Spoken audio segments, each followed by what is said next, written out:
Hello to everybody in the Catch America family. Lucy and I were out for our walk this morning. We are on the edge of the American River Canyon, walking through an old hydraulic mine, and there's all kinds of cool tailings all around us and stuff like that. Just a beautiful morning here in the Sierras. Blue sky, crisp temperatures, just awesome. And I am going to talk wintertime trout trolling in just a second. But it is Super Bowl Sunday, and I'm super excited. And I've been thinking a lot about the Super Bowl. I've always enjoyed it. The Super Bowl itself is just a little bit older than me, so I've got to see a lot of Super Bowls, and I've watched that game morph from a championship like the World Series or the NBA Finals into a cultural event where, you know, people started having parties, they started preparing special food, and now it's almost moved into the category, or I'm going to say it has moved into the category of a holiday. And if I had to rank holidays, you know, I'd have to say Christmas, Thanksgiving, and then Super Bowl and 4th of July, kind of neck and neck. And it'd be interesting. One of the ways you could measure which is more popular maybe is to analyze consumer spending related to those 2 days. Do people spend more money, you know,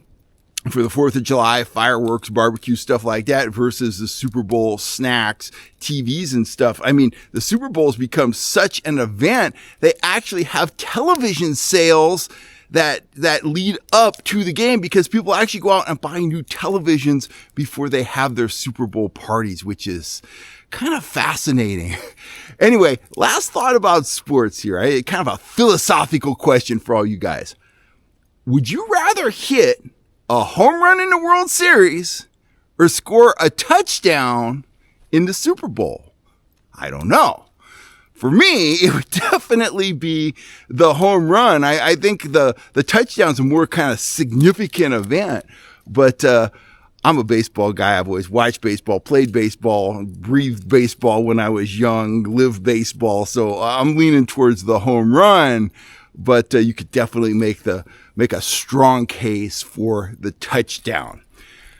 That being said, and before I get home and start eating the Super Bowl snacks my wife has been preparing for almost a week, let's talk about trout fishing. I'm going to give a couple reports. Collins Lake, Folsom Lake, and I'm also going to give you some insight from a biologist about Folsom Lake, which I think you're going to find fascinating. If you've been active here in Northern California for the last 10 days or so, you know that we have gotten rain and wind and more rain and more wind, and the wind backed off, and then we got a whole bunch of rain, and then the wind came on stronger, and then we got more rain. So we've gotten a lot of rain. As a result, the lakes are up. The lakes are muddy. There's a lot of debris out there. First thing you need to be aware of if you're going out fishing in a boat right now is there is a lot of debris, flotsam. You don't hear that word in many fishing videos.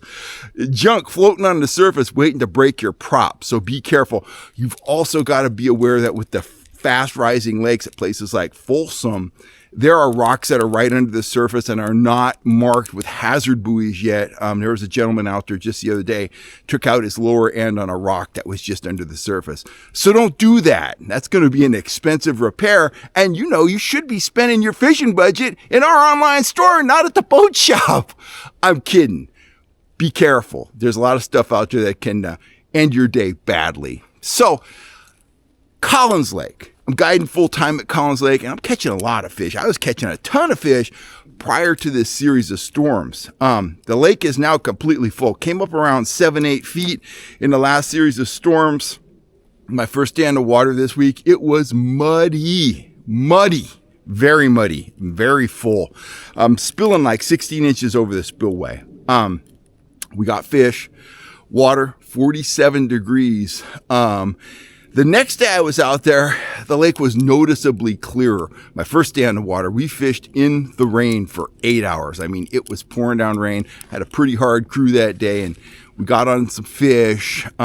It wasn't easy, but I did get fish on the troll, which was kind of interesting, and that's why I'm holding these two big super bright colored dodgers. And on the troll, and I'm going to talk more about this in another video, I've been pulling our big 6-inch fisheye dodgers in pink, chartreuse, and orange, trailed by threaded crawlers, gulp worms, and I'm rigging them in a very unique way.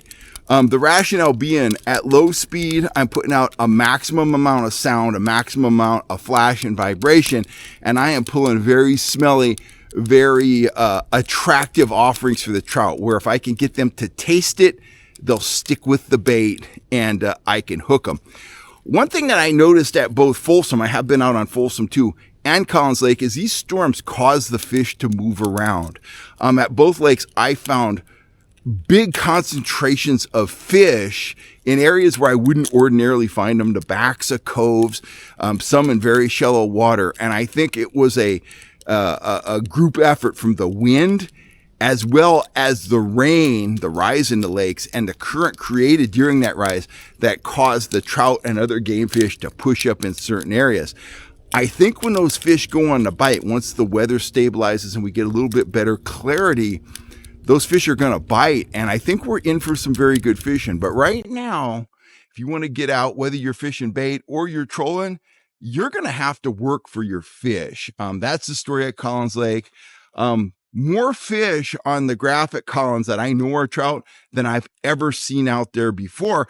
It's not a surprise. They've been planting the lake since around Halloween. Not a ton of those fish have been caught. The water's been cold, so a lot of those fish have gone semi-dormant.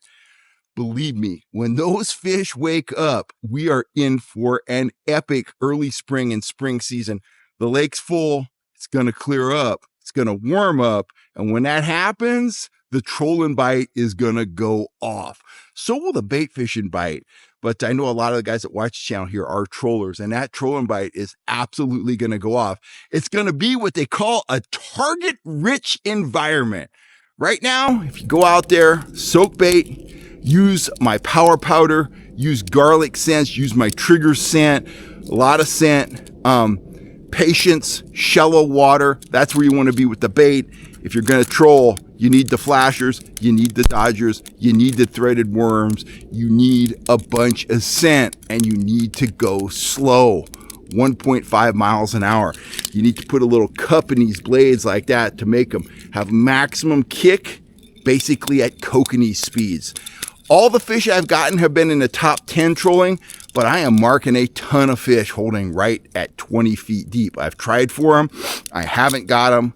They seem to be dormant, but if you pound them with the blades, the gulp, the threaded worms, you will get your shots, and some of those fish are really, really big.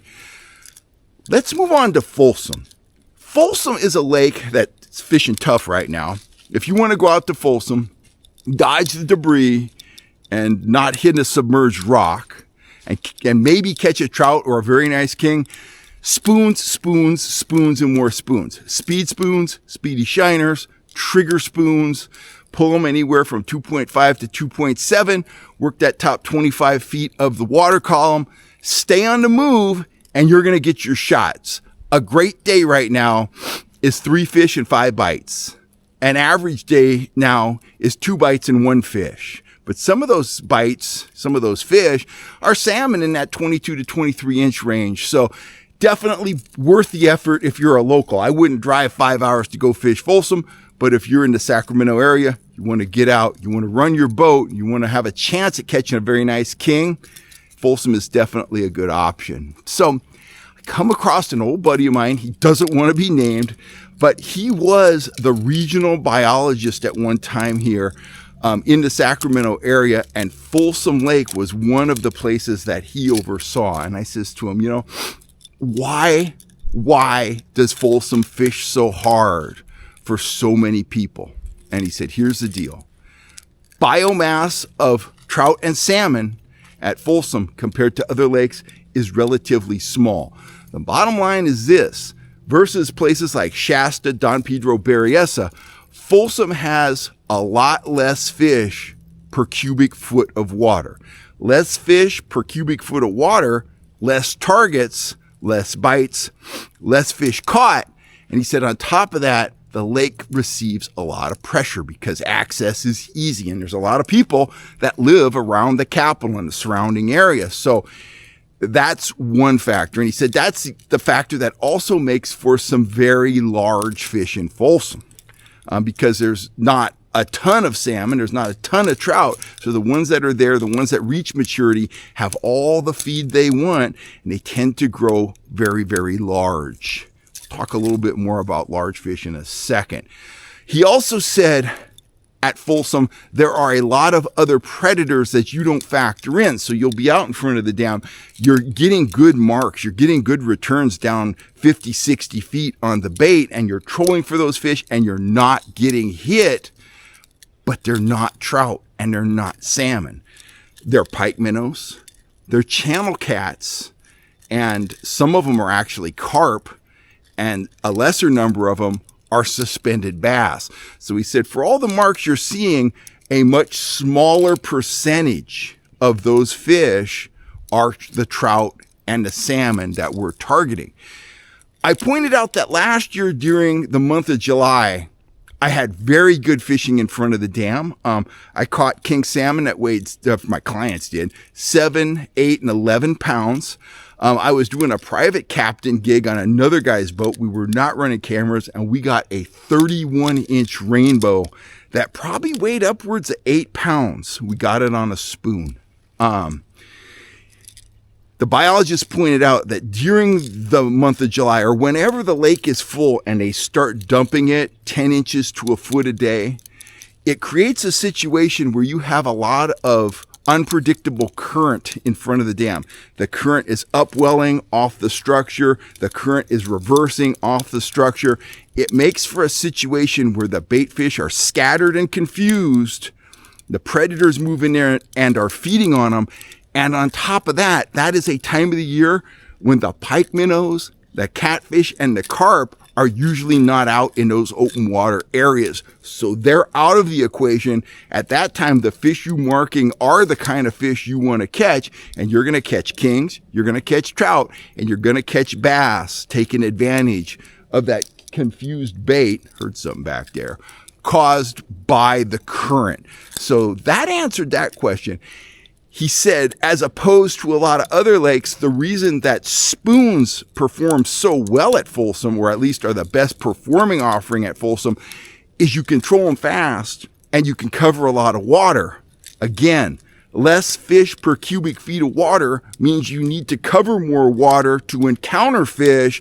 Therefore, faster moving lures tend to work better at Folsom. At times when the trout are concentrated, you can absolutely get them still fishing. You can get them on slow moving spoons. You can get them on soft plastics, but you've got to cover a lot of water at Folsom to get your bait in front of something that you want to catch. So should you just cross Folsom off the list? No. Again, I would never drive 5 hours to fish Folsom Lake. But if you're local and you want to go out there, run your boat, put in your time, stay on the move, pull spoons most of the time, unless you find fish concentrated, like sometimes you'll find salmon concentrated on structure in front of the dam, then you can slow down, you can pull the blades and hoochies, rig bait, stuff like that. But if you want to get out there and stay on the move, you always have the chance of catching a very large trout or salmon out at Folsom. You know, in recent years, we've seen salmon out there up to 15 pounds. When I owned the Fish Sniffer magazine, I got pictures of trout up to about 12 pounds out there. I got a picture of a 12-pound brown one time. The fish are there. They're few and far between, but you do have a chance of catching them. You got to be out there, you got to put in your time, and good things will happen. If there's 1 month out of the year when you want to be at Folsom, you want to watch those summer water releases. And when that lake goes from full to dropping about a foot a day, get yourself out in front of the dam, work the bait, work the marks, use your downriggers, and you're going to have 3 to 4 weeks of really good action out there. That is hands down the best time of the year out there for me. The lake isn't planted as much as it was planted in the past. It's still planted. There's more pressure than ever before. So I sound like a broken record. There are just less trout and less salmon in Folsom Lake than there are in other lakes. And that leads to the conclusion that it's just not a very good place to fish, because you're not going to go out there and get 15, 20 bites a day like you can at Berryessa or like you can at Don Pedro. A good day on Folsom is maybe flirting with limits on the best day of the year out there. It's a tough fishery, but it can be very, very rewarding when the big fish, do decide to bite. You're in an area where they are semi-concentrated, and you can pick up some of those trophy fish. A 31 inch wild rainbow, that's kind of the fish of a lifetime out there, and they do exist.